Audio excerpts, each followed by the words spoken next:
you know you're so hypnotic, magical.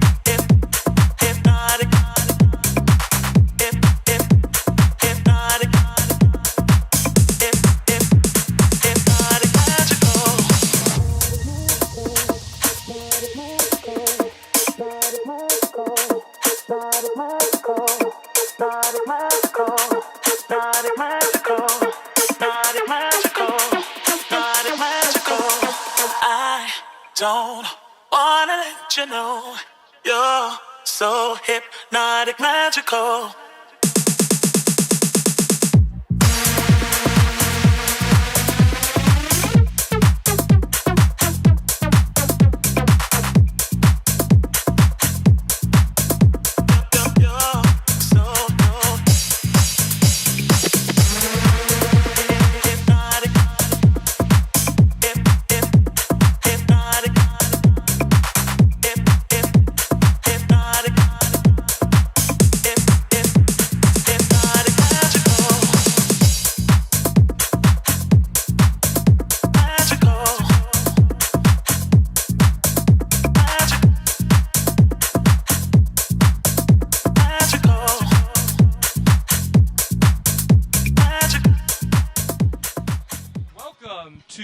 Court here in the Cousins Gymnasium for this JumboCast presentation of women's basketball. Today we have Tufts University taking on Babson in this interconference matchup, the second home game of the season. Here on JumboCast, we're excited to get underway. My name is Jared Cohen. I will be on play-by-play tonight. Ignore what it says on your screen. Joined by my good friend Zachary Miller, a.k.a. Z Millie, on color, and our basketball chair, Harrison Sternberg, on color as well. How are you guys doing tonight?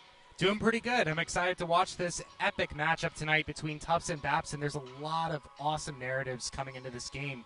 One thing you might not know is head coach of Babson, Kate Barnoski, is a Tufts alumni. She graduated here back in 2012 and also coached here as an assistant for about 5 to 6 years before moving on to other ventures at UW-Madison and Babson. But tonight is her first night ever coaching as the opposing coach here at Cousins as she tries to get revenge against her former team. Yeah, there's definitely some history here between the two teams. I mean, when you look at a coach who played for Tufts, coached for Tufts, and is now at Babson, for a second I thought it was the Babson Badgers. It's the Babson Beavers, and the Tufts University Jumbos here today. Harrison, your first basketball game of the season? Yeah, first of hopefully many. I'm fired up to be here. So for me, the things I've been looking at the most so far is who's left, but more importantly, who's come. Obviously, Tufts lost Maggie Russell, arguably one of the greatest players in Tufts women's basketball history.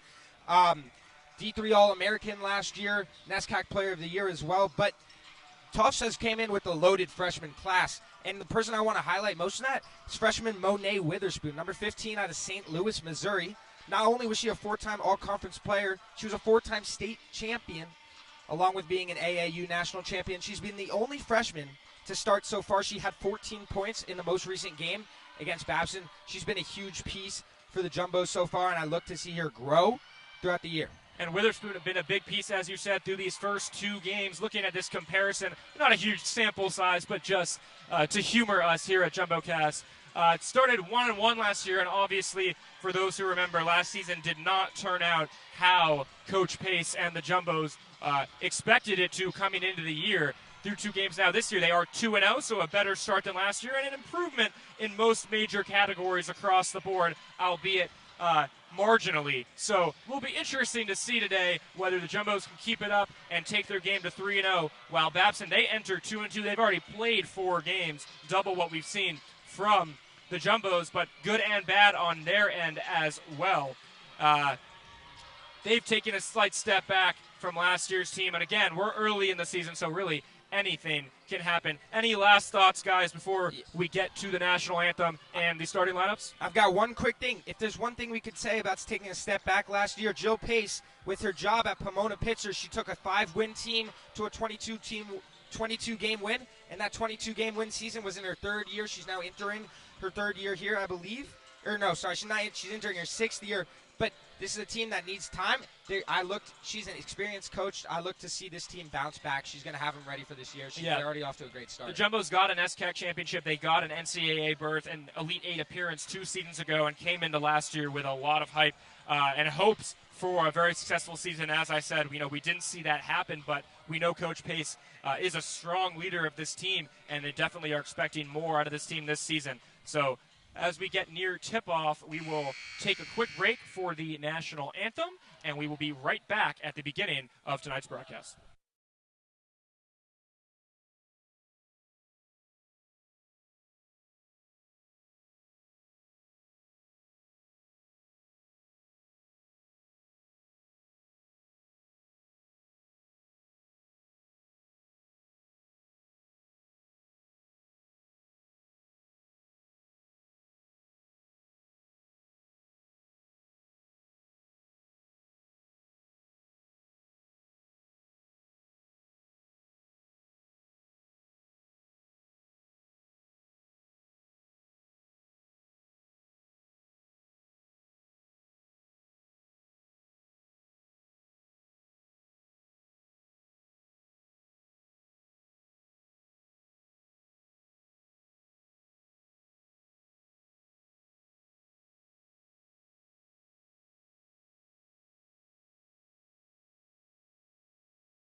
back here in the Cousins Gymnasium. Just had our starting five announced. For Babson, we will have the senior guard, Caitlin Malika, the sophomore guard, Samantha Reel, senior forward from Hanover, Massachusetts, Emily Flynn, the senior forward from Medfield, Camilla Silk, and the freshman forward from Greenland, New Hampshire, Julia St. Laurent. That's been their lineup so far this year. Jumbo's also sticking with their starting five. We'll see Monet Witherspoon, Sophia Gonzalez, Sophia Davis, Annika Decker, and Sarah Crossett.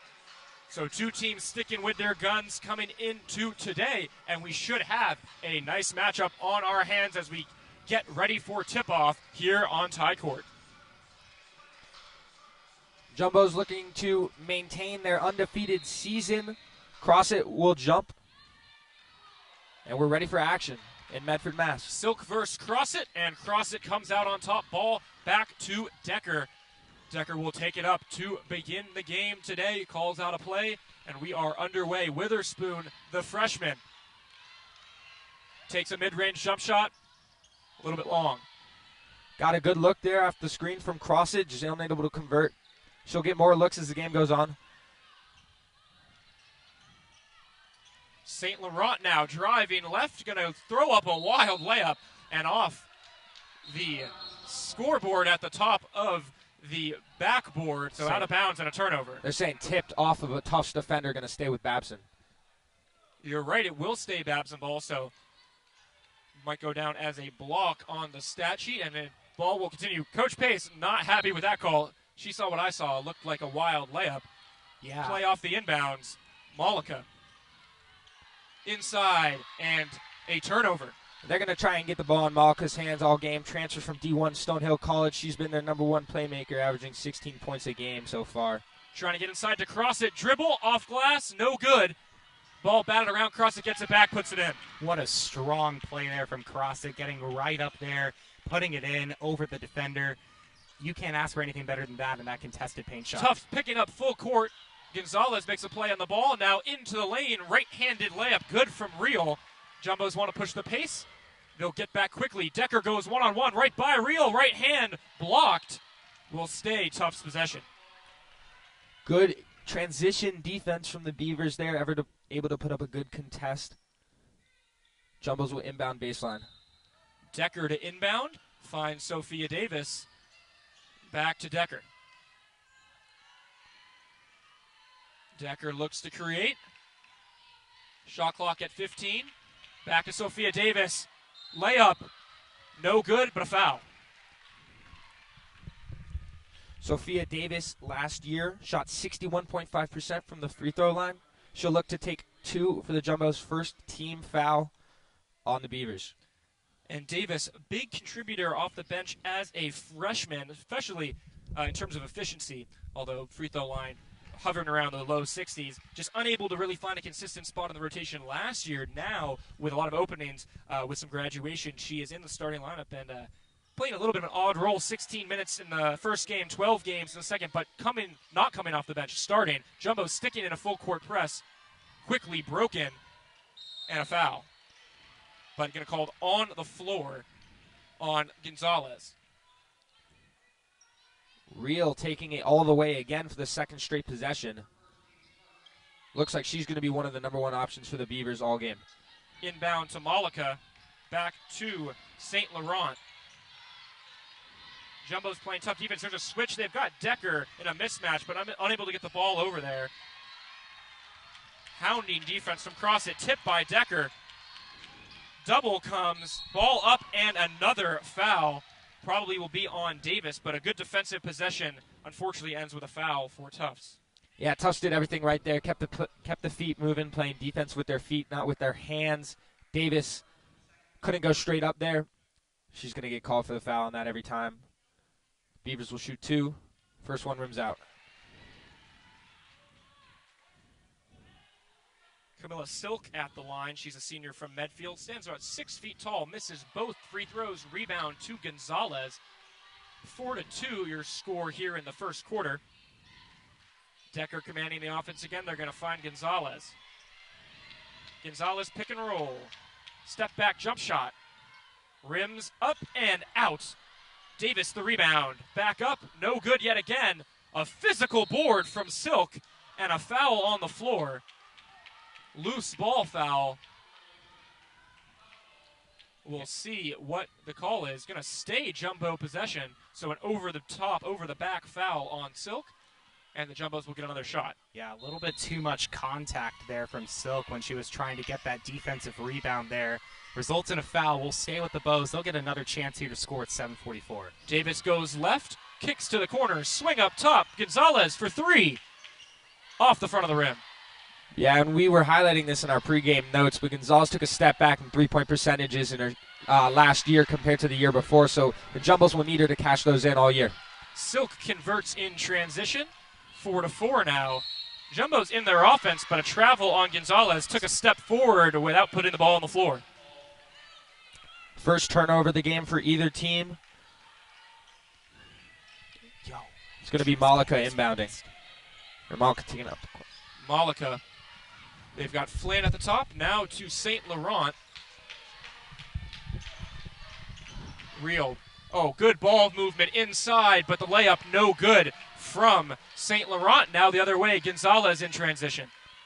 Beavers had the look they wanted there, just unable to convert, but a really good set. Executed well, couldn't get the layup to fall. So both teams struggling to convert near the rack early today. Here the Witherspoon goes baseline, kicks to Gonzalez, quick trigger. That one is good. Huge from Gonzalez. Find that stroke early in the game. It's a great baseline drive from Witherspoon, able to get her a good uncontested look. Jumbo's looking to play physical defense early here today. They switch Davis on to St. Laurent. Now Gonzalez guarding Real. Switch again. Looking for a shot as the shot clock ticks down. Goes right. The floater way off. Back out. Going to have to get a shot off. Mid-range. No good again. Offensive rebound. Back up and in from Emily Flynn. Strong job crashing the offensive boards there. Tufts is going to need to do a better job boxing out. Crossit has size on number 24 for the Beavers. Unable to find her man that time. Yeah, Silk and Flynn both lead the team in rebounds coming in today. Both of their presence in the paint known as they started their season. So you want to have those people in the paint. You want to have them getting those rebounds, and they showed that there. Gonzalez tried to find Davis back door, but a kickball violation, and we'll have our first substitutes of the game. In for the Jumbos, we will see Caitlin O'Boyle as well as Annie Aspesi. Not surprising to see the Caitlin O'Boyle substitution here. Tufts wants to reduce the amount of times they're letting that ball get to the Babson offense here when they have possession of the ball. And if you remember last Tuesday, Caitlin O'Boyle had 22 offensive rebounds. Jill Pace wants her out here. Flynn turned the ball over there. Good defensive stand from the Jumbos as they tried to go back door, but it was cut off. Gonzalez, physical, no call. It's a turnover. The other way goes Real. Contact, no foul called. The bucket is good. And Babson takes the lead early here in the first quarter. Now 5 minutes left to go. Decker still in at point guard. Double screen. Kicks back out to Davis. They're looking for O'Boyle inside. Back to Decker. Jumbos have been in their sets all game long. Looking for O'Boyle. Rip through. Shifty move, but no good. Quickly back down the other way. And a cross-court pass to Real. A travel is called on Laurent. And we've had turnovers from both teams early today. Another substitution for Tufts. And we will see Hannah Kelly entering the game. I believe this is Hannah's first minutes of the season, if I am not mistaken. Grad student coming out here for the Bows to try to get some more of that presence out on the field. Stella Galanes has also just checked in for the Jumbos. Nice underhanded finish. Underneath the Babson defender, working through contact. Potentially could have gotten an and one there. Good finish. Number 5 working top of the key. She'll swing to Real. Underneath. 3 ball off the side of the rim. Now Decker the other way. Up to Hannah Kelly. You mentioned hasn't gotten a lot of runs so far, but a trusted contributor. Ball tipped out of bounds will stay Jumbo possession. Kelly a grad student, someone who's a veteran on this team but just hasn't been able to secure a consistent rotation spot, especially last season. Active hands in the passing lane on this one. Tip the ball out of bounds. Callie O'Brien in the game now as well, as the pass is batted out of bounds. Again, O'Brien, a starter traditionally for this Tufts team, now entering more of a bench role. This now lineup for the Jumbos, all players who did not start the game in the starting lineup. So we're seeing a different look. Here's O'Brien. Dribbles all the way to the corner. Galanis now. To O'Brien. 4 seconds on the shot clock. 2 seconds. Going to have to get it up. And a shot clock violation. Wasn't aware that the shot clock was ticking down there. Tried to get a pass inside. Had the look they wanted. Just didn't have the time to do so.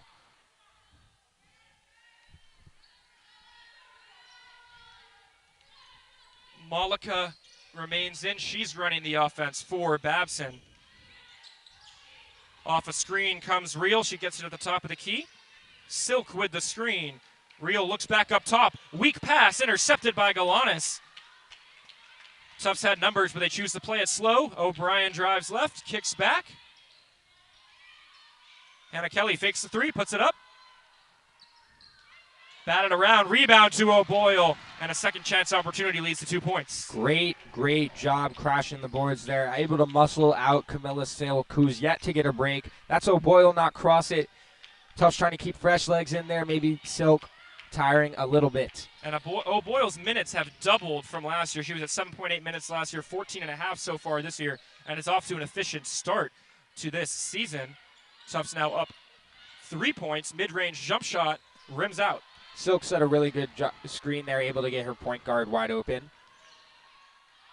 That was Alicia Carlo. On the other end, Callie O'Brien with the and one, and that is a good sign for this Tufts team. O'Brien was scoreless in the opener versus Brandeis. She had 4 points versus Endicott, but right here it absorbs the contact, goes up with her right, and gets to go off glass. So she'll shoot one more free throw to complete the and one. Yeah, some great court awareness there to just drive in, draw the foul as you're getting that easy layup there. Now Callie O'Brien will have the chance to get the and one here. O'Brien, always consistent at the line, converts that one. So lead up to 6 now in a game where neither team, I feel, is performing at their highest capability just yet. Going to call a carry right there. Tried to fake the screen, but the hand went under the ball, so a carry for Malika and another turnover. Yeah, and that's been the early struggle here for Babson today. You saw those travels earlier from St. Laurent. You saw the carry there from Malika. If you're Brodowski right now, you need to get those. You need to get those under control. You need to get the team a little down to ground level here with those easy to prevent turnovers. Yeah, saw that one coming. A travel as Aspesi took a little hop step and a jump to set up for a 3-point attempt. So turnovers cutting both ways so far. In all game, the Jumbos have tried to get it underneath or inside to O'Boyle or Decker to then either try and have her create underneath or draw a second man and kick out for an open three. This time, Aspesi just took too many steps. Some subs for Babson. Chloe Perot in the game, as well as Alicia Carlo. Real back in, checked in for Malika, taking her first break of the game. Perot, strong defense from O'Boyle, bats it around. Back to Perot, batted again. The Jumbos very active in the passing lanes, and this is what Coach Pace has been looking for. Physical defense high up the floor. Well, St. Laurent inbound. Shot clock down to 1. They don't realize it, and a shot clock violation. Crowd is getting into it.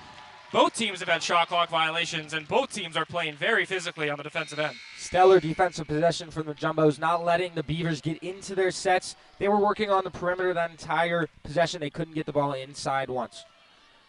Well, you know what they say, Harrison, defense wins championships. They do say that. We're seeing that right here.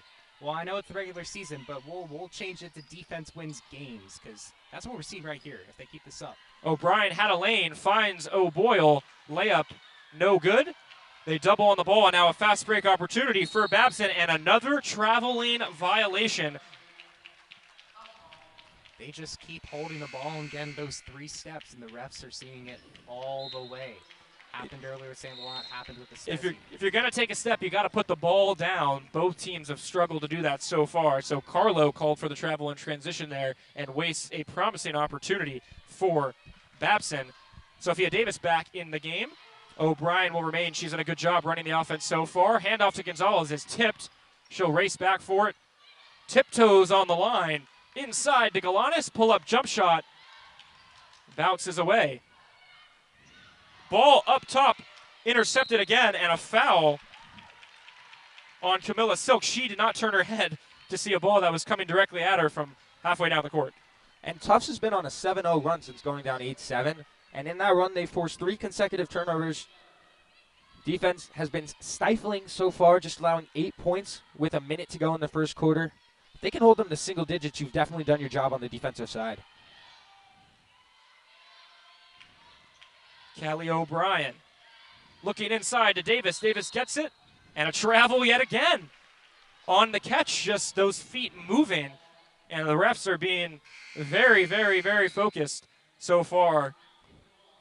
And that's got to be, 5-6 travels this quarter? I think so. Both teams the victim, and I don't think any of them have been incorrect calls, so a little sloppy play that needs to be cleaned up. Coach Pace pleading with the referee, but I think that was the right call on Davis. Backdoor cut, up and no good. Rebound to O'Boyle. O'Brien finds Gonzalez. The Beavers have gotten a lot of good looks on the backdoor cuts all day, just haven't really been able to convert the layups, but Tufts needs to tighten up their backdoor.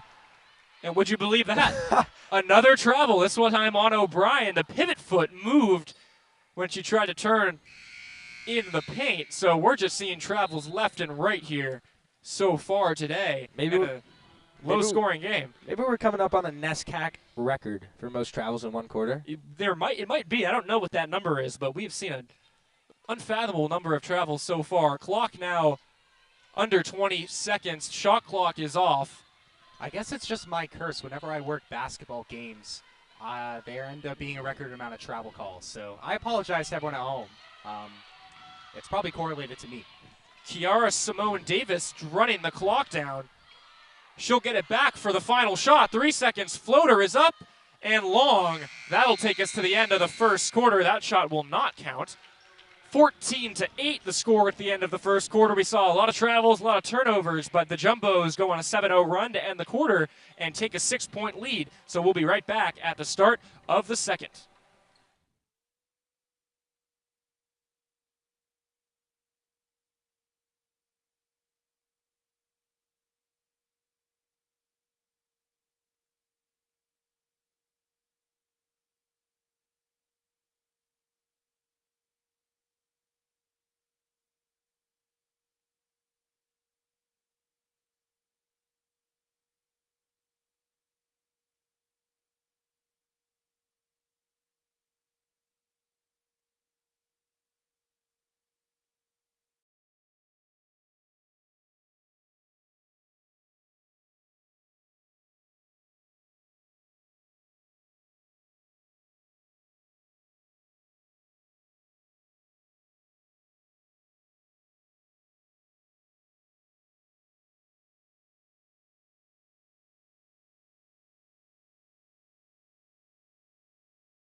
Back here for the start of the second quarter on JumboCast. It was a turnover-filled first quarter for both teams.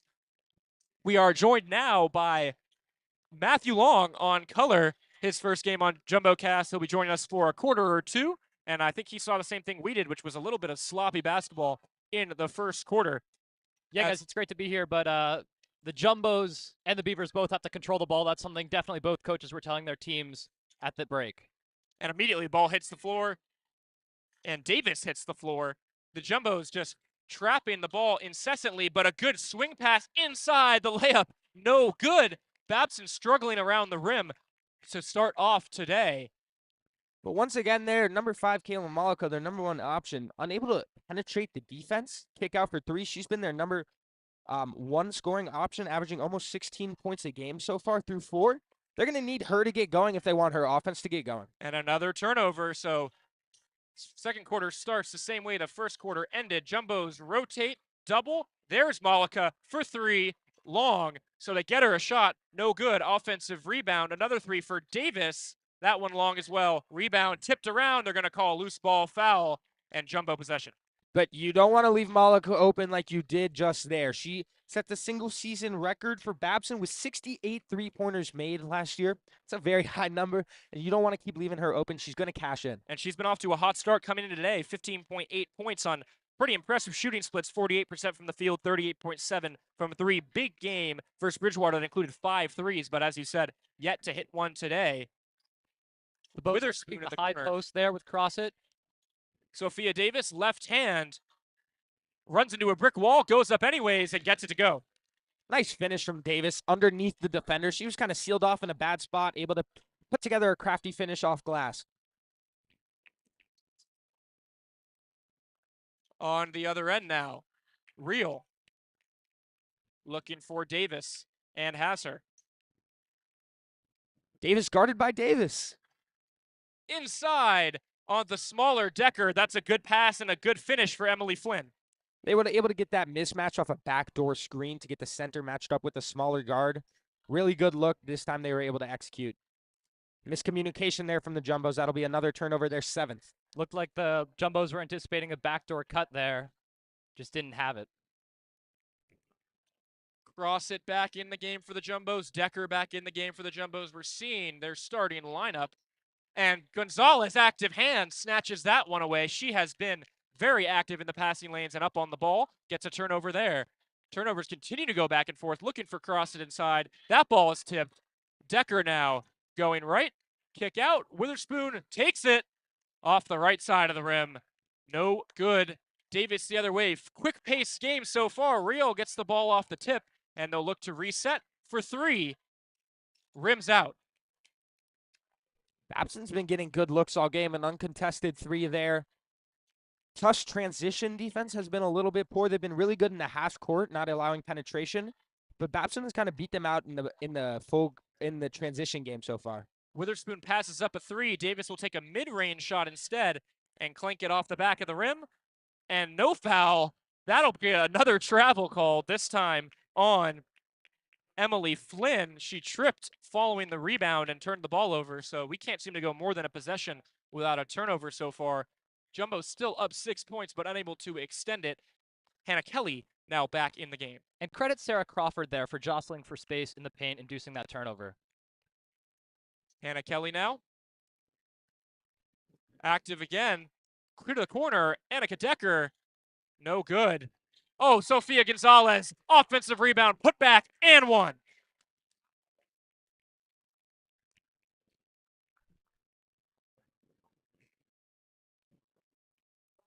Gonzalez will have an opportunity to turn a hustle play into a 3-point play and extend the Tufts lead to 9. Both teams have done really good jobs on the offensive board so far, less so on the defensive front. Seems like it may be a characteristic of this team in a small sample size thus far into the season. Had 22 offensive rebounds in their last matchup. Definitely something that coach is emphasizing going into the rest of the season. Malika gets Hannah Kelly switched onto her, but passes it up. Perot forced off the ball. Shot clock ticking down. Alicia Carlo, what's she going to do? Inside, picked off. Here comes Gonzalez.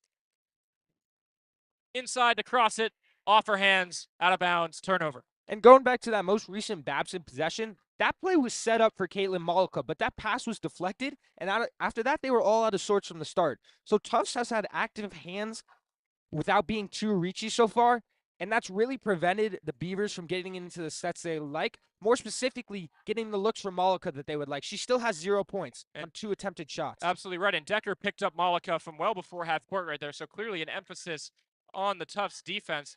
Also, this team looks to rotate pretty heavily. Here comes Malika. Steps back, fires a 3. Probably closest she's gotten to scoring today, but no good.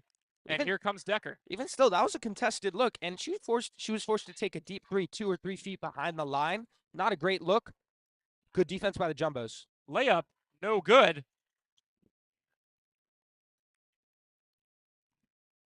From Annie Ryan on the offensive end. Inside, feign the double, it doesn't come. Back out to Carlo, back inside. That's a good pass, and that's a great finish. That's a lot of what Babson has been trying to accomplish all day with these backdoor cuts or baseline drives to get open looks either on the middle, like right in the middle of the paint, or on the perimeter. This time they can convert. 7-point game. Haven't seen a lot of fireworks yet. Gonzalez will try to change that, but loses the ball. Carlo picked her pocket behind the back and ripped away from Decker. They're going to call a jump ball. And that will be Tufts possession. 3 subs incoming.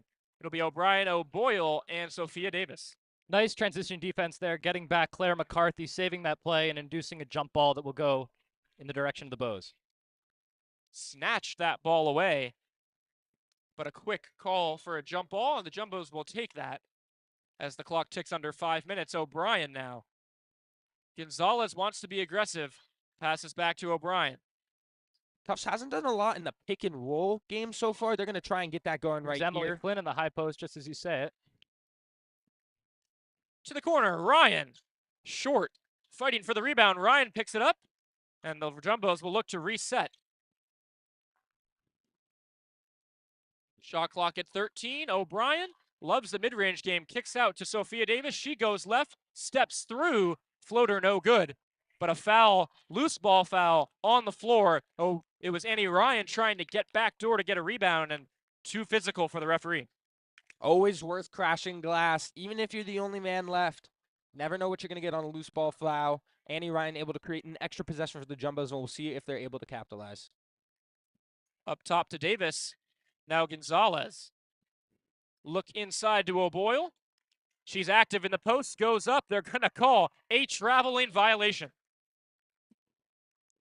That might be 10. Wonder if the 11. court is slippery today, but a lot of shifting feet and a lot of traveling calls thus far.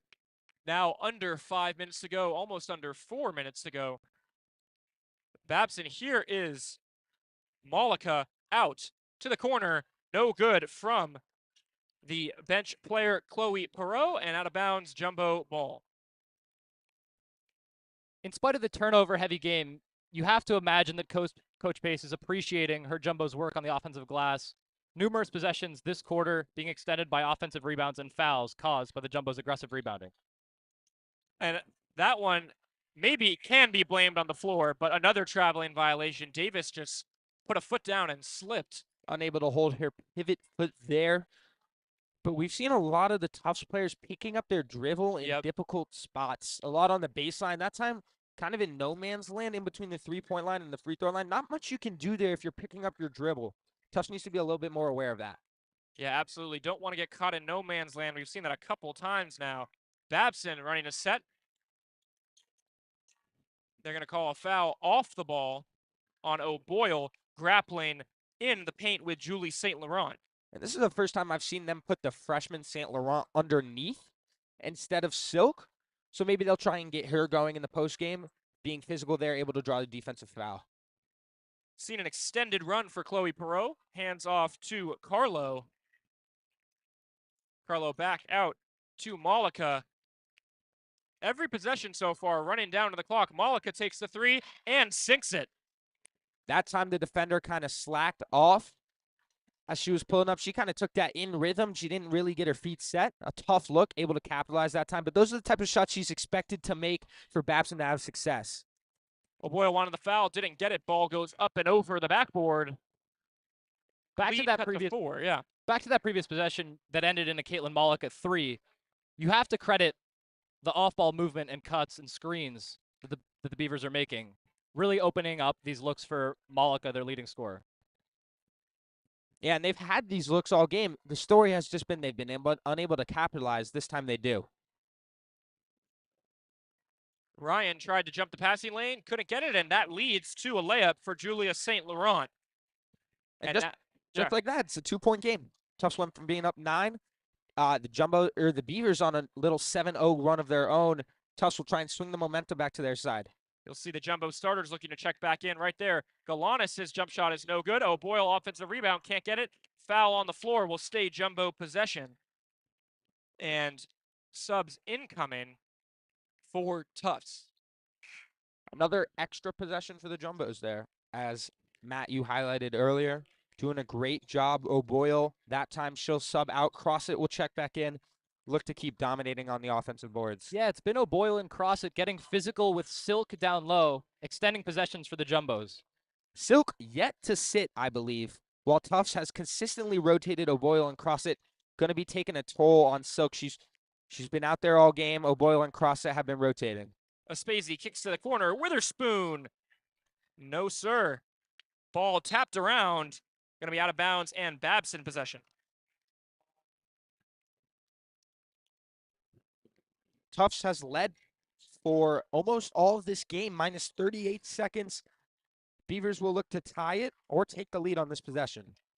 Samantha Rio back in the game, immediately goes to the basket and immediately gets a layup to fall.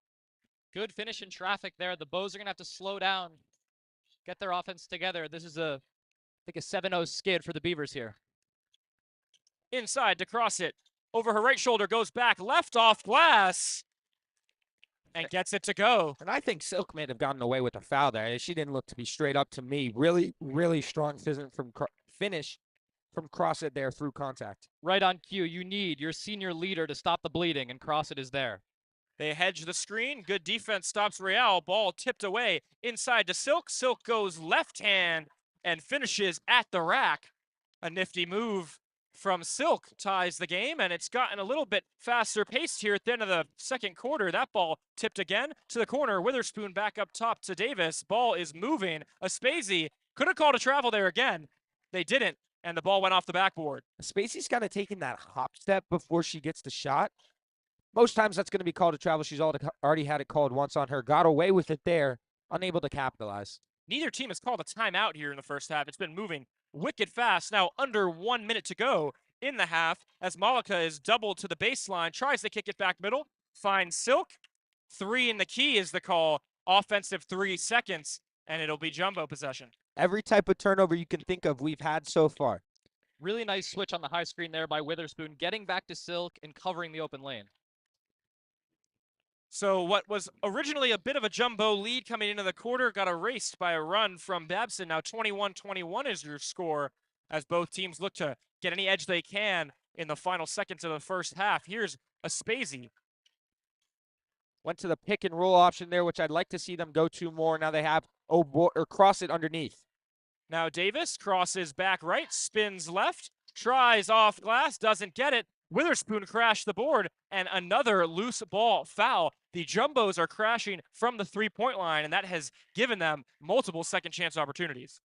There's one important thing about basketball that not many notice is that the guards on the perimeter always need to box out. If not, you're going to have more people crashing into the box, more offensive people crashing in than there are defenders. That's been the case so far. Going to need Babson's guards to box out Tufts guards for them to have more success on the defensive glass.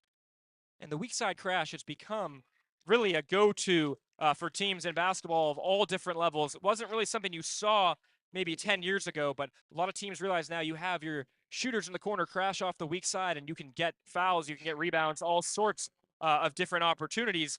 And the Jumbos have certainly been taking advantage of that strategy so far today. They go up 2 after both free throws are made, and you see they're going to pick up full court yet again right here with 30 seconds to go. Decker picks up Malika, gets her to baseline, going back middle, and they choose not to trap, so Malika will take Decker one-on-one with 22 seconds to go. Malika goes right. Decker staying with her. Strong defense. Malika will take a step-back 3 and drain it. Wow. I mean, that was great defense from Decker. That's been the matchup all game. 10 seconds to go. Great shot from Malika. Decker comes back the other way. Now 6 seconds. Aspesi, some contact. Back out to Decker. Step back is blocked. And that will be the end of the first half. So against all odds, on a Malika 3, Babson takes the lead going into the half, 24-23. Bit of a wild half, no timeouts, a lot of fast-paced play, a lot of turnovers, a lot of travels, but entertaining nonetheless, and we should have a competitive second half on our hands. Well, I said it at the start of the game. Malika's their person. D1 transfer, averaging 16 so far. She wasn't able to score at all in the first quarter, but she got going at the end of the second quarter with 2 threes converted. They're going to look to keep her going. Tufts has to step up their defense on her in the second half. Yeah, definitely saw a lot of good things from the Bows. We saw Sarah Crossett and Caitlin O'Boyle crashing the offensive and defensive glass. Even Witherspoon, a large 5'8" guard, getting in there on the action, drawing fouls, creating extra possessions for the Bows. But you have to imagine that at half, coach is saying these shots are going to fall if we keep extending possessions, and Bows are doing a lot of good things. Got to clean it up a little bit and hope to get the momentum back in our direction. Absolutely. So that'll be the end of the first half here on JumboCast. We'll be back in just a few minutes for the start of the second half.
started here in the second half of this matchup between the Babson Beavers and the Tufts Jumbos in just a few minutes. Bit of an odd first half is the way I would describe it. Babson comes out of the break leading 24-23, but with a box score not many have seen before, really.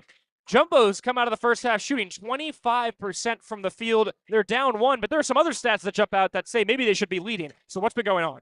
Yeah, usually when you lead the offensive glass by upwards of 10, you're dominating. The Jumbos are down 24-23 right now. They have 13 offensive rebounds to the Beavers 3. Crossit and O'Boyle can be attributed to that. They've been dominating, but really not strong finishing from the Jumbos. They've been getting the looks they want. Babson had that problem at the start of the half, but they started converting as Malika started to get hot. Tufts is going to need someone to get hot, or they're just going to need to start making the easy ones. Yeah, and Malika, she had a quiet game against NYU in the second game of the year. That was her first game without a three-pointer since January 17th last year versus Smith. Thought early today this might be another quiet one for her. She got hot at the end of the first half, knocked down 2 threes, so we'll see if she can keep that up. Certainly not scoreless from the three-point line here today. But yeah, you mentioned the offensive rebounding margin for a team that's losing. Definitely interesting. And the turnover margin, we talked about that a lot in the first half, but it ended even 12-12. I think the team that cuts down on those turnovers in the second half might be put in an advantageous position to come out on top. Yeah, 2 points of emphasis that Coach Pace tells her team. Out-rebound opponents by 10 and hold your opponent to under 54. Tufts is doing that so far. Out-rebounding Babson 24-14, and the Beavers are on pace to score 48. Yet Tufts is down. So these two things are generally recipes for success for the Jumbos. Will that narrative hold today?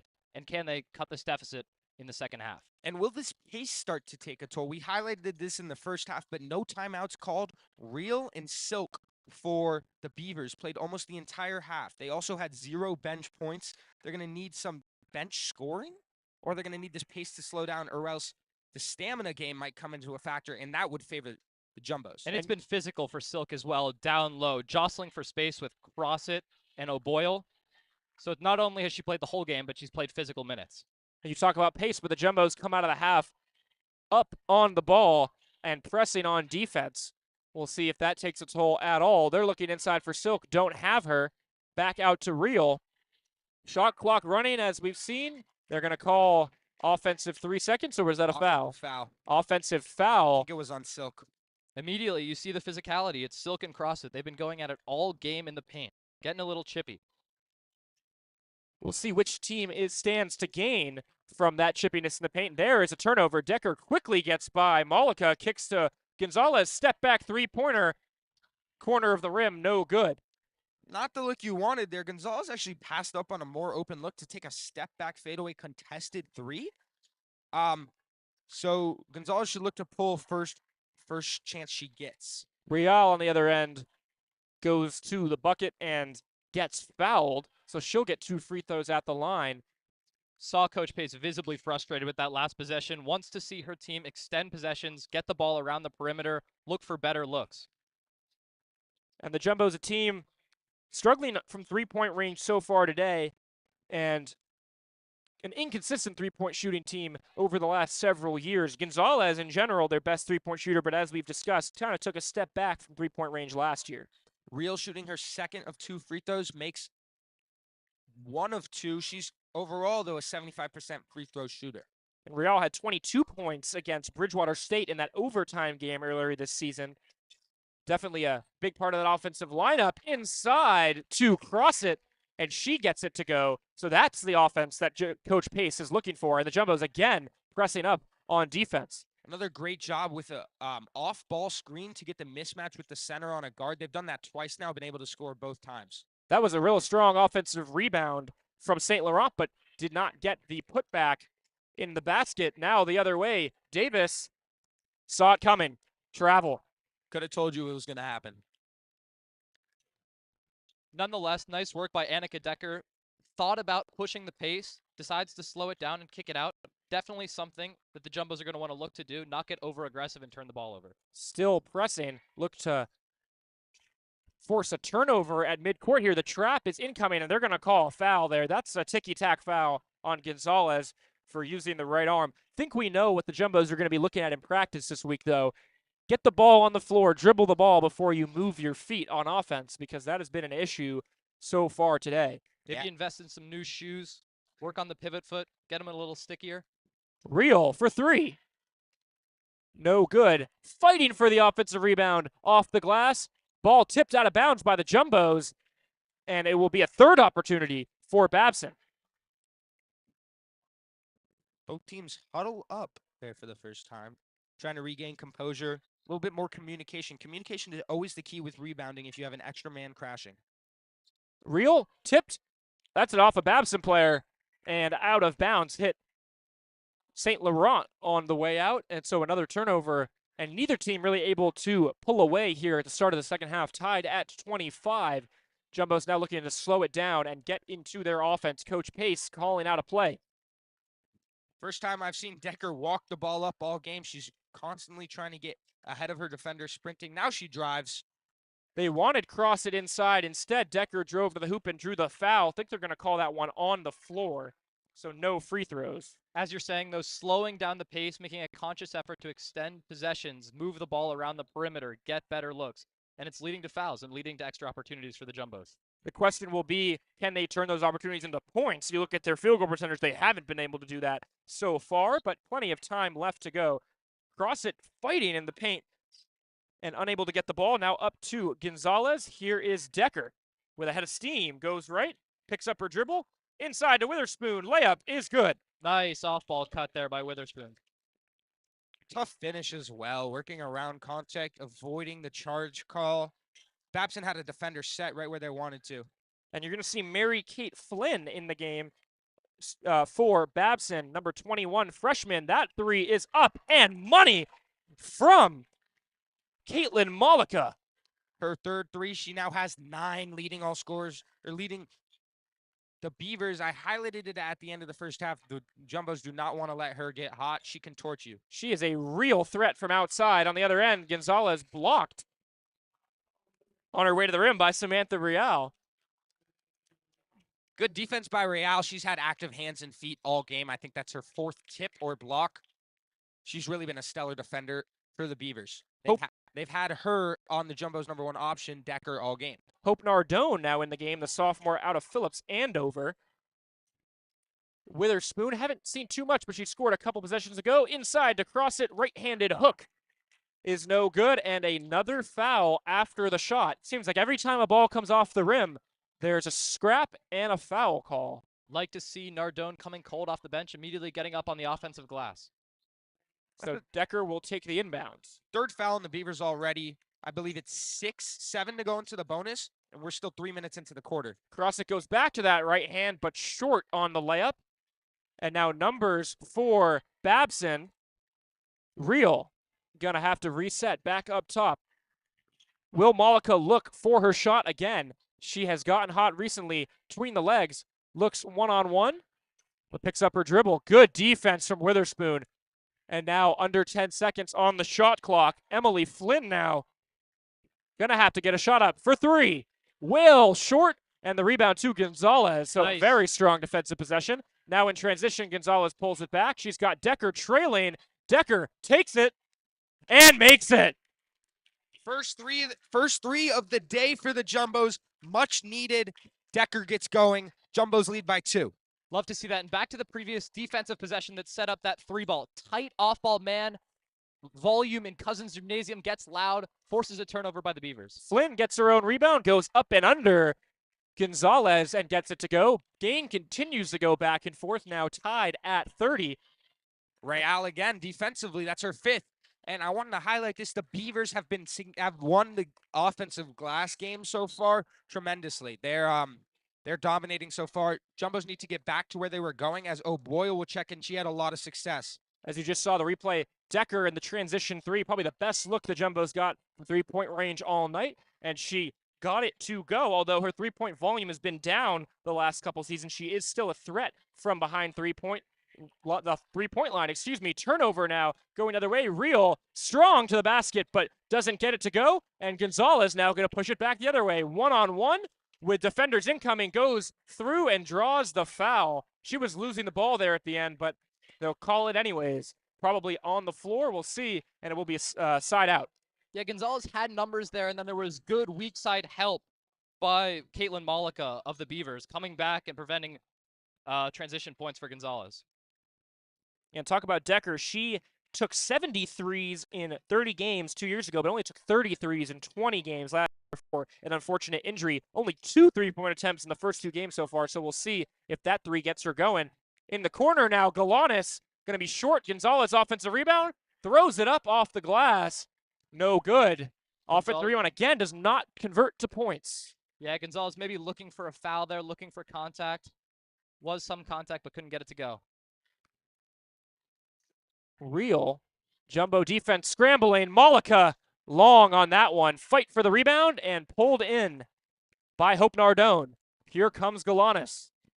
Beavers used 2 screens to get an open look for Malika there. She ended up being a couple feet beyond the three-point line, but you still don't want to leave her open from that spot. Hope Nardone, no good. And a loose ball foul, getting very physical under the basket. This time, O'Boyle gets another possession. Seems like the Bows are going to keep shooting them. They're 2 of 12 from behind the stripe. Can they up that percentage a little bit, start getting some of these open looks to fall? And so now, free throws for O'Boyle.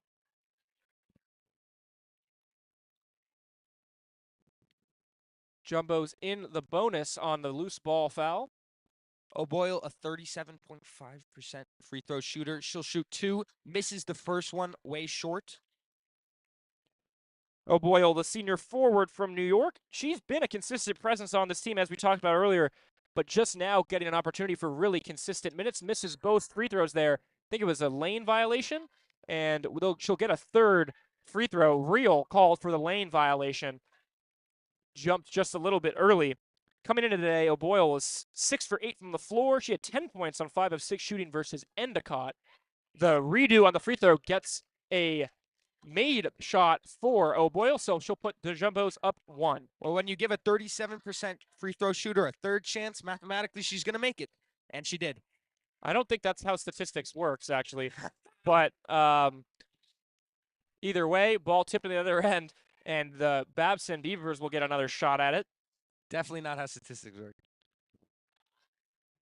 See Alicia Carlo back in the game. She's struggled so far to start the year. 3 of 15 coming into today. No points in the first half either. But she'll get the ball right here with 15 left on the shot clock. Ball tipped away from Chloe Perot. Good job by Nardone. She pressed her man. Jeez, sorry. I'm not sure what the call was right there. Looks like a offensive foul will be Jumbo possession. I think a moving screen up top will give the Jumbos an opportunity, but now we will have our first time out of the game. Took to 4 minutes and 27 seconds left in the third quarter to have our first timeout, so we'll take a quick break and we'll be right back when the game resumes.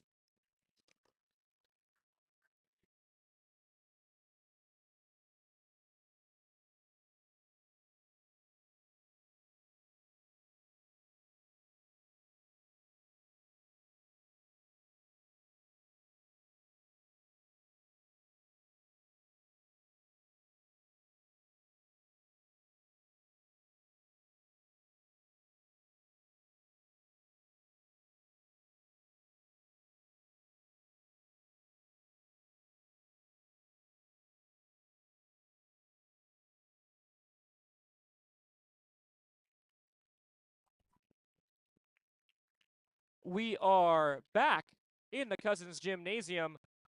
4 minutes, 23 seconds left to go now. Jumbos have the ball. Cut back door to Gonzalez. Out to, foul call before anything can happen. And the Jumbos are in the bonus, so they will go to the line, and it will be O'Boyle again shooting from the free throw line.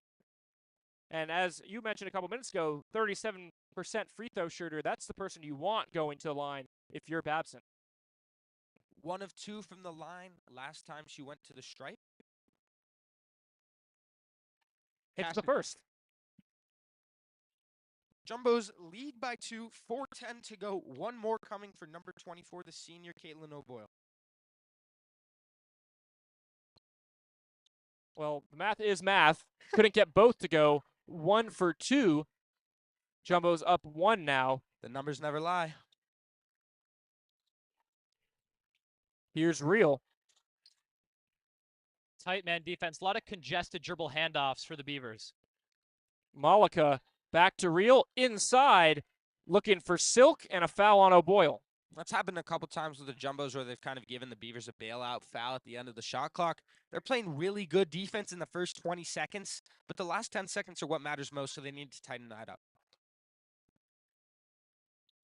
Play has slowed a little bit here in the third compared to the first half. Malika tries to save it, does. And a traveling violation called. Pivot foot moved yet again. That time, Alicia Carlo with the travel, and Jumbo's to gain. They're up 2 and looking to extend. Some of these mishaps are forced by tight Jumbo's defense, and some are just the Beavers carelessly turning the ball over. Either way, the mistakes are compounding, and the Bows will take it. Decker.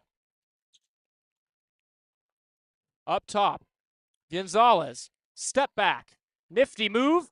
Ball was tipped so she can dribble it again. Glides to the rim and finishes. That was a mean pump fake into a Euro through the lane. Really tough lay from Gonzalez there. Puts the Jumbos up 4. Looked like she sort of surprised the defense because she had her dribble still as it was tipped, so she was able to just drive through the lane on the right side. Lead up to 4. Here's Carlo. Again, physical inside. Back out to Carlo. She'll take the 3. That ball is blocked by Galanis. Second chance. Up, no good. Third chance. Stuffed. But a foul on O'Boyle. The crowd says all ball. The referee disagrees. Also, I believe the shot clock reset to 20 seconds there, even though no Tufts defender ended up with full possession of the ball. So maybe the Beavers were granted an extra possession. Whether or not it was deserved matters not. See, Gonzalez is moved to the bucket right there on replay, and now Perot will get the opportunity to shoot from the line and cut into this 4-point lead. Yeah, and the crowd can express their displeasure with the foul call there all they want. The bigger narrative that needs to be focused on by the Bows is controlling that offensive rebound. That was the third effort that the Beavers had on that possession, and ultimately ended up in maybe a ticky-tack foul call, but nonetheless a shooting foul. Perot misses the first. She started 23 games last season for Babson. Efficient in her 22 minutes a game, 46% from the field, 35 from 3, 70 from the line. She hits the second one right there. Been moved to a bench role so far this year. And now looking to get into a rhythm in a new role. Under 3 minutes now in the third quarter.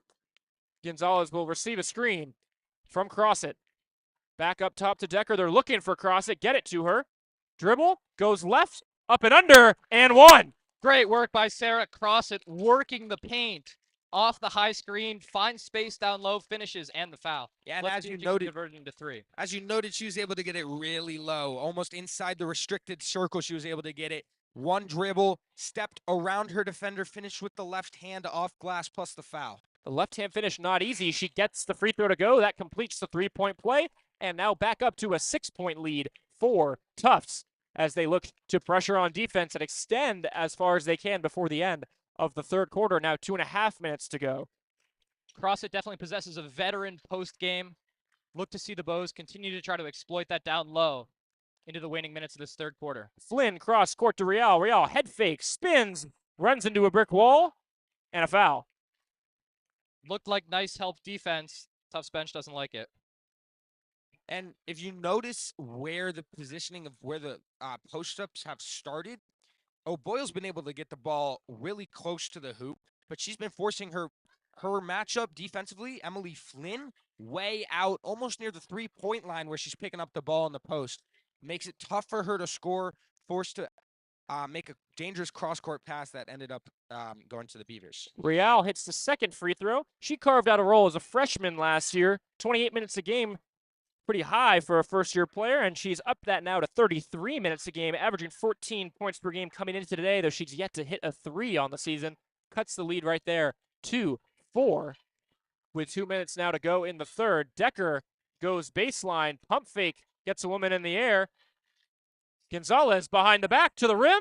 No good, but she'll draw the foul, and Gonzalez looking very aggressive off the dribble so far in the third quarter. Yet another foul on the Beavers. They're in the bonus now, so it doesn't matter, but the fouls have definitely racked up.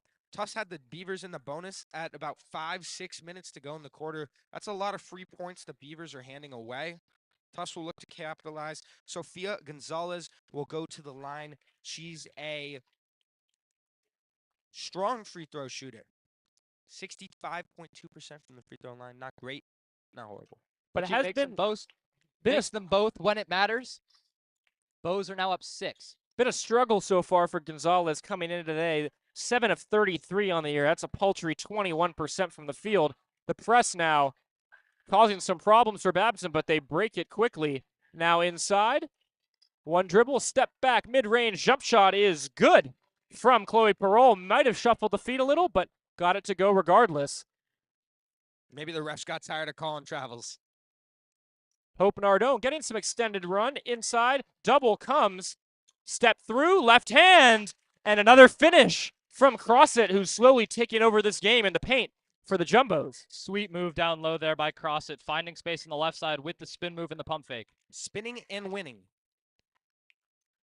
Look if Babson can answer. Here is Real, and another foul, this time on Witherspoon, and that will send Real to the line. Both teams now in the bonus. And both teams being in the bonuses are going to end up playing into Babson's hand. They've gone with a 7, maybe 8-person rotation so far as Kiara Simone Davis comes to the line. She'll be the 8th player to play this half. Tufts has played 10 players so far. Slowing the game down is going to end up favoring the Beavers. Yeah, definitely a deep rotation for Tufts today. Free throw no good. Offensive rebound back out to the best three-point shooter on the team, but she misses, and then a loose ball foul on Flynn will give the Jumbos the ball back. Another thing that may end up proving costly and playing into the Beavers' hands is the Tufts Jumbos free throw percentage, a little under their opponent's average last season. Obviously, small sample size this year, so as we see this game likely turn into a free throw game with a slim margin, will the Bows be able to outshoot the Beavers from the stripe? Crossit, a 58% free throw shooter. Her first shot is off the back of the rim. O'Brien and Aspasi have re-entered the game along with Sophia Davis. Interesting rotation, as you pointed out, for the Jumbos today. A lot of different women getting run, and in a little bit of an inconsistent pattern, at least in terms of substitutions. Second free throw for Crossit, good. Jumbos are leading this game up 6 now, but been unable to pull ahead. Been back and forth ever since the end of the first half. Inside, Malika is fouled, and she'll get 2 free throws. So now it's free throws back and forth for both teams. Kaylin Malika has really gotten going. Looked like she was going to have a great quarter after she cashed in that first 3. She slowed down a little bit. Tufts has done a good job stepping back up on her no matter where she is on the court. But she'll get to the line to shoot 2. An 82% free throw shooter, leading the team last year. It's interesting. The Beavers seem to be most productive off of these individual effort plays. We saw Monica there driving into the lane. Conversely, the Bows seem to demonstrate the most offensive proficiency whenever they slow the game down, pass it around the perimeter, move off the ball. Interesting different identities between these teams. Witherspoon now rejects the screen from Crossit, steps back on the baseline, and bounces it off the rim and in.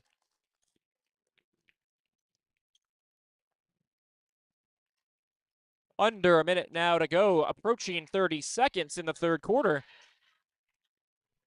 Still a 10-second difference between the shot clock and game clock. Inside, left hand, no good. Rebound to O'Brien.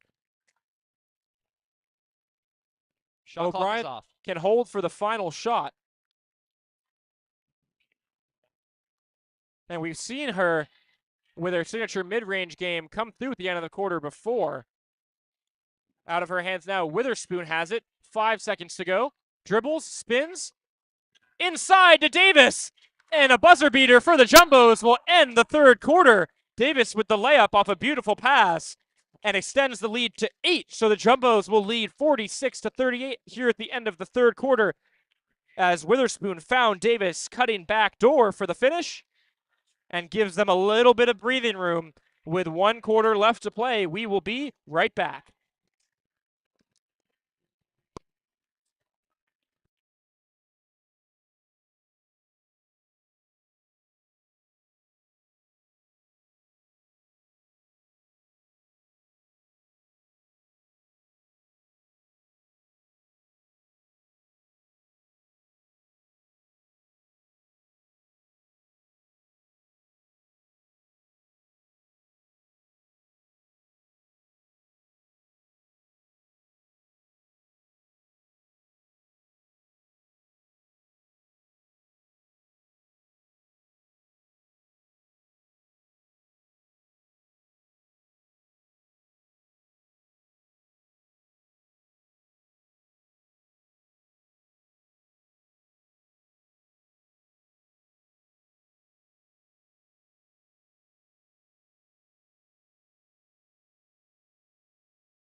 Ten minutes to go now in this matchup between the Babson Beavers and Tufts University Jumbos. 46-38 is your score entering the fourth quarter.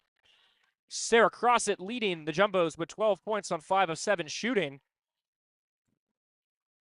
To start the quarter, here is O'Brien. Fakes off the dribble. Looks cross court to Aspesi. Gonna pass up a shot back to O'Brien for 3. No good. And rebounded by Julia St. Laurent.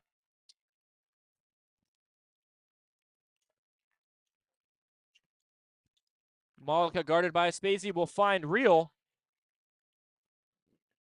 Back to Malika. Looking for a shot. Clock ticking down. She's got nowhere to go. Crossett switched onto her. They've got a mismatch down low. Can they get it to her? They're trying. Picked off by Crossett. And Malika was open on that ball, screaming on that possession, screaming for the ball. Beavers were unable to get it to her. Davis passes up a 3, finds Witherspoon. Nifty crossover, and the mid-range shot just bounces off the rim, so no good. She had an open look there, kind of hesitated a little bit, maybe took her out of rhythm. That's a shot she should take every time. Absolutely. And it led to a miss, which Babson will want to take advantage of. St. Laurent now through the legs to Real. Real's got a shot at the basket and knocks it in off the glass. Really nice job. She called for the screen left, knew what she's doing the whole time, and went right.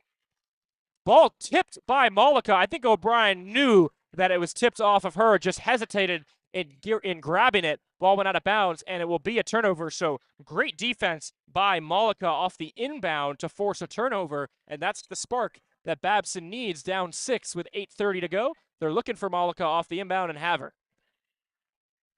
Decker and Gonzalez set to check back in, possibly stop the momentum for the Beavers. That's not a surprising decision from Jill Pace here. You want to make sure this lead is maintained here. Rio got right by Crossett, but smoked it at the rim. This one, a foul. St. Laurent will go to the line for 2 free throws. Speaking of fouls, I do want to highlight on my computer screen right now that there are 3 players on Babson that are on foul-out watch right now. 4 personal fouls by Silk and both Flynn sisters right now. 4, 4, and 4. So just something to watch for at home, especially if you're a Babson fan. And I think that's why you see Mary-Kate Flynn in the game right now.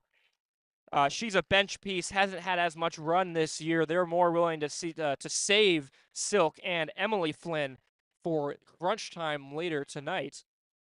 St. Laurent misses both free throws, rebound to Witherspoon, so they don't take advantage of the turnover off the inbounds pass. Witherspoon drives, kicks to Davis, back to Witherspoon, inside to Crossett. That's who they were looking for. She'll kick to Decker. Drives baseline, up and under, but blocked by the rim. And a fast break opportunity for St. Laurent, and she smokes it at the rim again. She did a really good job of getting out in transition there, but kind of the story of the game for the Beavers, unable to convert on the easy ones. That was the easiest shot she'll have all game, but couldn't convert it at the rim. The Jumbos breathe a sigh of relief as Decker kicks to O'Brien.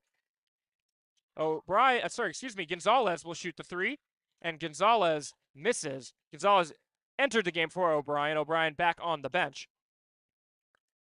Yeah. So both teams trading misses. Yeah, that's just been, like Harrison said, the story tonight, just sloppy basketball sometimes by both of these teams. If you want to be in contention to win this game, you have to make those shots, and you can't be missing those layups. Like, even that right there, an easy put-in, you can't be missing those if you want to be in contention to win tonight. Real makes a move to the basket. She'll take the 2 free throws with the foul call. Substitution for the Jumbos. We'll see Hope Nardone. We'll see O'Boyle. So a breather for Sarah Crossett and a breather for Sophia Davis before we get to the must-win minutes towards the end of the game today. It'll be Real shooting the free throws. Hope Nardone getting some extended playing time in this second half. Showed some good things to Coach Jill Pace after not getting too many minutes in the first half. Yeah, Hope Nardone came in today, 9.5 minutes per game, only 1 for 7 on the year, but getting an opportunity here in the fourth quarter to make an impact. Decker and Gonzalez look to play a 2-woman game. Can't find her back door. Gonzalez will kick to O'Boyle. And here's Nardone, tees it up, and air ball. Just want to also note, Sarah Crossett just picked up her 4th foul of the night, and she quickly came out of the game. Jill Pace knows how important she is to this offense and wants to have her available for this later part of the game, so she's going to take the bench for a little bit. Real gets an angle and blows the layup. I feel like I've heard you say, blow the layup, smoked it, missed wide a lot for the Beavers this game. It's kind of indicative of their gameplay. I've mentioned it many times. I'm going to say it again. They got to convert on the easy layups. Both teams have left a lot of points on the board here today, and I think you get a timeout right here, and you just get an opportunity to kind of take a breath, reset, and come out of the break a little bit more focused. We've seen both teams just struggling to keep their eye on the ball. 6 minutes, 32 seconds left. It's a 5-point game. Jumbos have been in control, but neither team has been able to run away with really anything so far today. So quick timeout, see if that favors one team over the other. No, Nardone will remain in the game with O'Boyle, Decker, and Gonzalez and Witherspoon for the Tufts University Jumbos. Witherspoon has been surprisingly quiet today after producing her career high. Granted, it's only her second game, but career high in 14 points last game in their win over Endicott. A little bit quieter today. I believe she only has 4. And while Decker started off the season with 14 points on 5 of 6 shooting against Brandeis, she had 5 steals as well. She only took 1 shot versus Endicott. If there's ever one thing maybe to criticize Decker is that she's sometimes a little passive, but she does have 7 shots today and remains on the floor right now. So we'll see if they can run the offense through her at all late here in the fourth. She finds an open woman in Nardone, back up to Decker, kicks to Witherspoon. She'll tee up a 3, no good. Rebound to O'Boyle, puts it back up and draws the foul. She's just so powerful in the paint there, able to draw those fouls when getting those offensive rebounds. And when you are trying to make sure that you're getting every point possible tonight, you need to be physical in the paint like Caitlin O'Boyle is tonight. Yeah, O'Boyle is a legit rebounder. Makes use of every inch of her 6'1" frame. Came in today, 5.5 rebounds per game. Number 20, Camilla Silk, has just checked in. She's on 4 fouls, as you noted previously. But you'd have to imagine that Babson is putting her in with the expectation that she's going to play the rest of the game or until she fouls out. Yeah, I would agree with that statement. 6 minutes, 7 seconds left to go in the game. You're assuming something's got to give. This time, O'Boyle hits both free throws. That's a boon for the Tufts offense. 48-41. Now the score clock under 6 minutes to go. Malika tries to be fancy with it, turns the ball over, and then immediately fouls. Decker wanted to just get a fast break. There's no take foul in Division III college basketball. If this was the NBA, that would be free throws and the ball. So I guess a smart play. to foul Decker off of sloppy ball handling for Malika. She tried to put it through her legs and just lost it to Decker. And now it will be the Jumbos quickly get into their set. They find Witherspoon. And now Gonzalez inside to Nardone. Back out, Decker. Gonzalez, ball is hanging around. Step back. Oh, Decker makes a one-handed grab. And now Witherspoon. Jumbo's moving the ball. Have yet to find a shot. Here it is. Gonzalez can't get it to fall. But the rebound to O'Boyle. She misses the layup. And now controlled by Babson. You said earlier that Decker's been pass heavy. We saw it again twice on that possession. Passed up on what could have been potentially 2 open looks from beyond the 3-point line. And Gonzalez continues to struggle. 1 for 4 from 3 today. Came into today 4 for 15 from 3. She needs to get that percentage up over 30 as that ball is tipped and will remain Babson possession. If Gonzalez starts knocking down her threes, we know this is an entirely different Jumbo team. We saw them go to the Elite 8 almost on the back of her shooting 2 years ago. I believe that Gonzalez is going to find it. She's not an experienced player. She had a down year. She knows what success looks like. She knows what she needs to do to have a good year, and I expect her to have a great year from beyond the arc. And has improved her game around the edges in a lot of ways that you think once the shooting comes back, she'll be pretty hard to stop. Jumbo's still leading here, and she's been a big part of that. Decker's done a good job on Malika here in the second half. Malika gets the screen, takes a mid-range jump shot, and sticks it. That is her first mid-range or close-range field goal she has made all day. The only other field goals that she's made today were all from the arc. So definitely good that she's starting to find that footing, but it might be a little bit too late. Decker wants O'Boyle, but an errant pass leads to a turnover. This gives the Babson Beavers an opportunity to make this a one-possession game. Flynn to St. Laurent, drives left, glides to the basket, no good. Offensive rebound, back out, Flynn kicks, Malika, money! 5 consecutive points for Malika. Now she has 14. Cuts this to a 2-point game. Once again, that look was created by offensive rebounds by Silk and Flynn. Witherspoon wants to respond, instead looks to O'Boyle, back top to Gonzalez. Decker will drive baseline, kick back out, Witherspoon.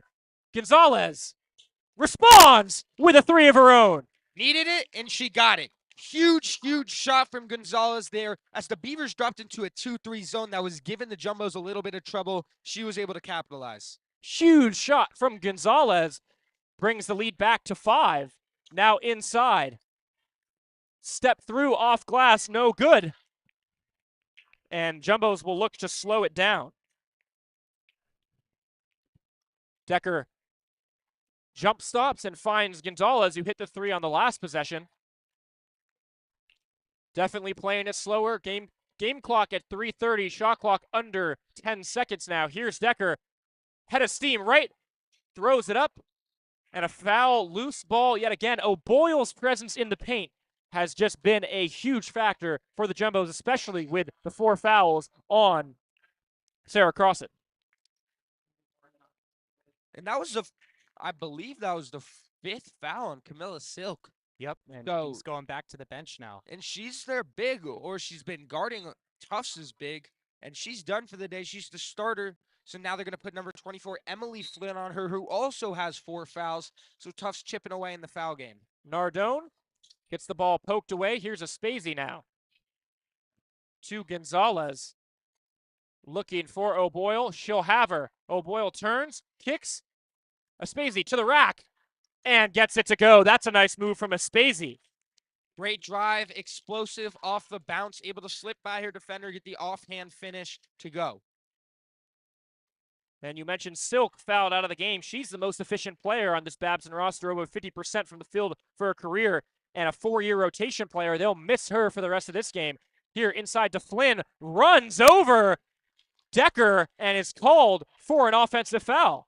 And that's huge because that's number 24, Emily Flynn's 5th foul. So that's 2 foul outs in about 30 seconds of game time. Be interesting to see who Babson goes to here.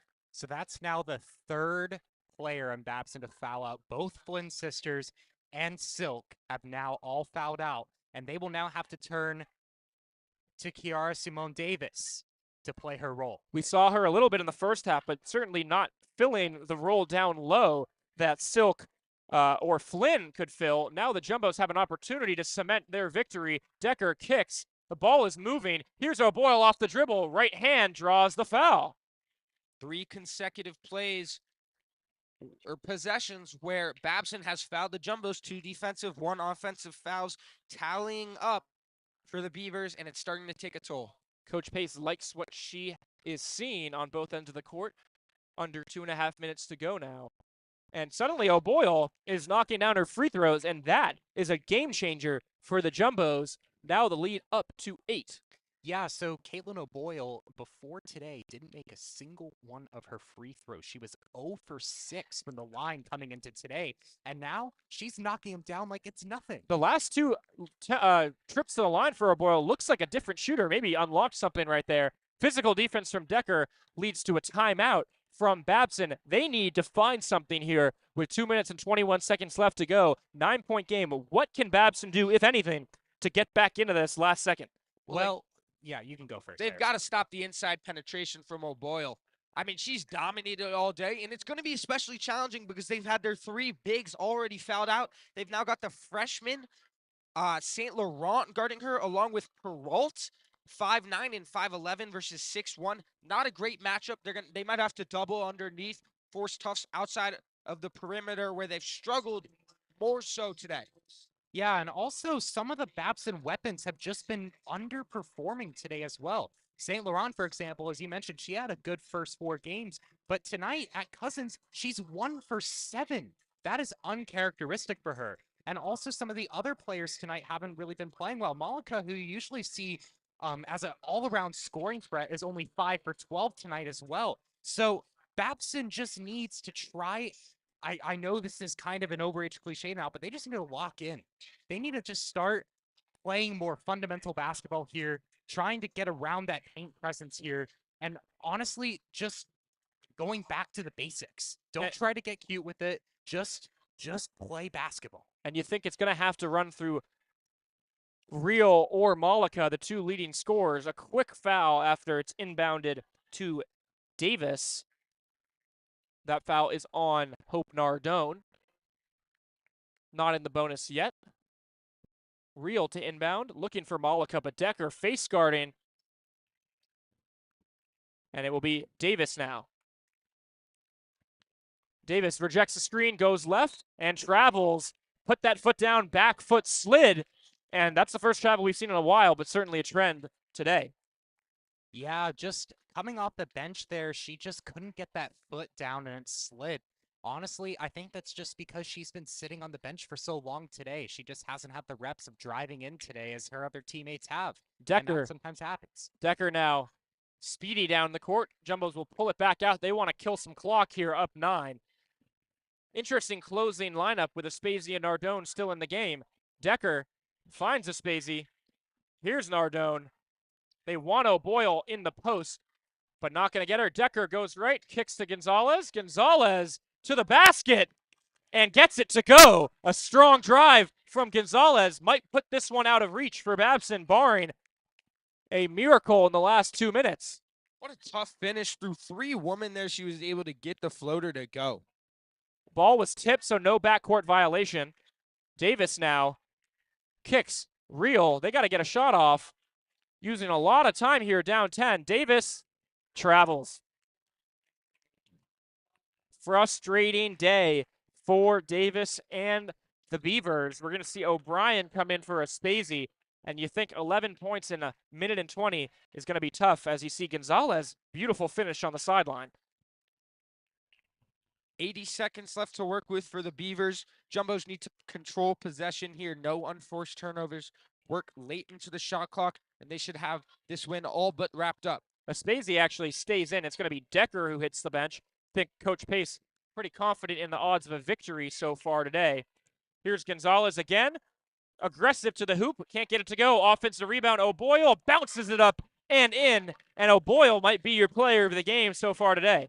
And that's been the story, as you just highlighted. O'Boyle, Crossit. If we could have 2 players of the game, it would be them.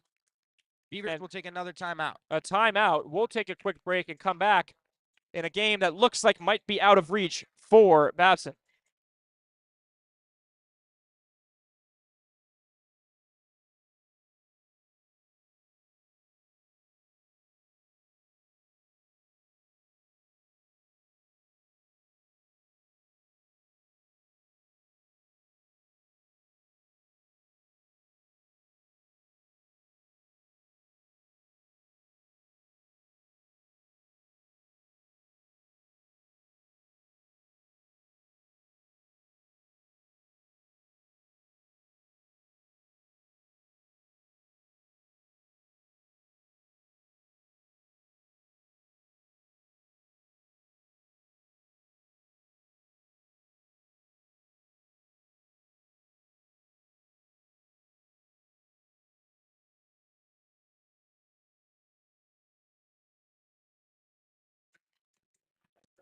Final minute here to go. 53.2 seconds to be exact. Jumbos versus Beavers. It's a 13-point game, 59-46. Beavers looking for a miracle in the last minute here. If they can get a shot off quickly and make it a 6 or 7 point game. Real not going to pull it right away. Now under 50 seconds to go. They're setting up a play. Nothing much doing.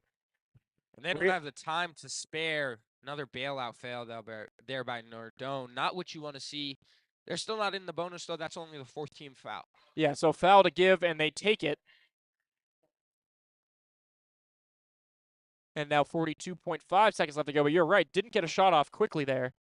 Davis inbounding. Again, they're kind of playing a makeshift lineup because of the foul outs we discussed earlier. The three, no good, not even close. Rebound, though, to St. Laurent. Her left-handed layup is up and good. Quickly inbounded. And a foul. Galanis in now for the Tufts Jumbos.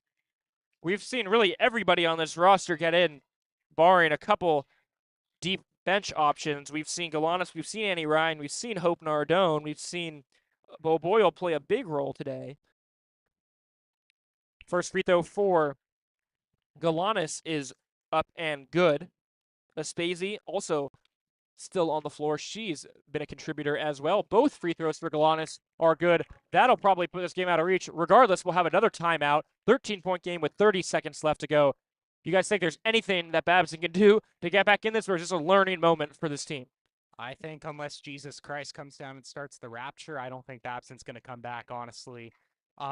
I think that it's pretty improbable to see that in 30 seconds, but I think that they played hard regardless. I think just some of the fundamentals weren't coming together for Babson, especially in the first half.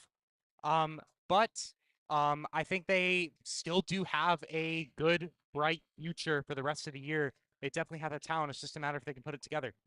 Free throw discrepancy has gotten larger as we've gotten deeper into this game. The Jumbos 18 for 21 from the line. They'll take that any day of the week, both in terms of volume and efficiency. Babson, they left 8 points on the board, 8 of 16 from the line. Be a different game if they had hit those free throws. Rebounding battle, Jumbo still dominated on the offensive boards, 21-11. Wondering if these 30 seconds are an opportunity to run your late game offense if you're Babson and figure out what's not working. Here's St. Laurent. She misses the layup at the rim. The rebound, though, is up and back in. Chloe Perot with the bucket, and they're pressing, so not giving up just yet. Ball is tipped out of bounds, clock to 16.8 seconds as the Jumbos look to break the full court press from Babson. Good day for Tufts sports fans, too, as field hockey today made the national championship and a women's basketball win today. So 2 wins for the Bows fans at home. And also here at JumboCast, we wish that field hockey team good luck as they go to the national championship. Errant inbounds pass from Gonzalez will lead to another opportunity for Babson. Here's Real for 3. Short. Gonzalez jumps and grabs it and gives the ball back to Babson. Shouldn't matter in the end. I think she just got caught in between a little bit. Now 5 seconds to go. Babson's playing all the way to the whistle. You got to give him credit for that. Inbounds. Last possession of the game. Shot is blocked by Witherspoon, and that will do it. The Tufts Jumbos will start the season 3-0 with a win over the Babson College Beavers. This one 61-50. your final score. The Jumbos went up early in the first half. Babson came all the way back, but when the pedal hit the road, they took. That's an expression, right? The pedal hit the Pedal hit the pedal hit the metal. Yeah, I don't think that works. I don't think The that works. tire hit the road. Either way, when it came down to it, the Jumbos extended the lead late in the game. They got to the free throw line, and they were ultimately the more disciplined team. That's an 11-point victory. What did you guys see? What can these two teams take going forward? Well, I mean, I think for Tufts, defense was almost perfect. The one thing I would critique is the offensive rebounds from Babson. They struggled with that a little bit. And I think that ends up actually being attributed to the guards not boxing out. A lot of rebounds by smaller players. Real had a really, really great game on that front. She was able to snag a couple offensive rebounds. And I think offensively, Tufts did a great job working through their centers and O'Boyle and Crossit. The two of those girls were definitely the MVPs of today. I definitely agree, and I totally agree with you there on your assessment of Babson as well. They just didn't really have that paint presence as much as Tufts did, and I think that's honestly what really did them in today. You also had the contributors in the paint usually have pretty much an off day. I mean, St. Laurent was 1 for 8 from the paint today. Not a great showing today from those bigs, and honestly, I also agree with you on your assessment of who's the player of the game today. Caitlin O'Boyle, Sophia Gonzalez, both of those girls played their hearts out tonight at this court, and I think we're going to be getting one of them up here in just a few minutes. Looking forward, Babson will take on the Brandeis University? Brandeis Judges. University judges at the Red Auerbach Arena on Tuesday, November 26th, and we'll see the Tufts University Jumbos back here tomorrow. We'll also see the men's team for Tufts tomorrow as well on JumboCast, so tune in for that. We will be right back. My name is Jared Cohen. I've been joined by Zachary Miller, Harrison Sternberg, and Matthew Long. We will be right back with an post-game interview, so stay tuned, and thank you for watching.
Welcome back to JumboCast. I'm here with Hannah O'Boyle, or Caitlin O'Boyle, excuse me, one of the stars of the game, the Tufts Jumbos. Caitlin, great win for you today, taking down the Babson Beavers. In your mind, what worked, what clicked in that second half, end of the fourth quarter that was able to get you guys the win? I think it was just a total team effort. I mean, I'm pretty sure we had 21 O boards, which is just our coach was saying in the locker room, like, you can't coach effort like that. It was fantastic. It was a whole team win there. And the O boards, second chance opportunities, foul shots. I think overall that is kind of what did it for us tonight. Like 21 O boards is just phenomenal to see from the whole team. Yeah, you and Sarah Crossett dominated underneath all game today. A lot of success and a lot. How were you able to get such good positioning and then end up able to get good looks off that? Yeah, I mean, I think it has a lot to do with our guards too. They work a lot on post passes. I mean, obviously, like me and Sarah do a little bit of the hard part to get open, but those are tough passes, and I think they have been doing a great job finding that angle. And Sarah obviously finishes great on the basket, and if we don't finish, it's really great to get 2 foul shots. So I think it's definitely a guard forward. Both of us have to work, and it just worked tonight. And last question I have for you, you were able to go 6 for 8 from the free throw line to end the game, kind of icing it as the game went on. What's going through your mind in those big free throws at the end of the game?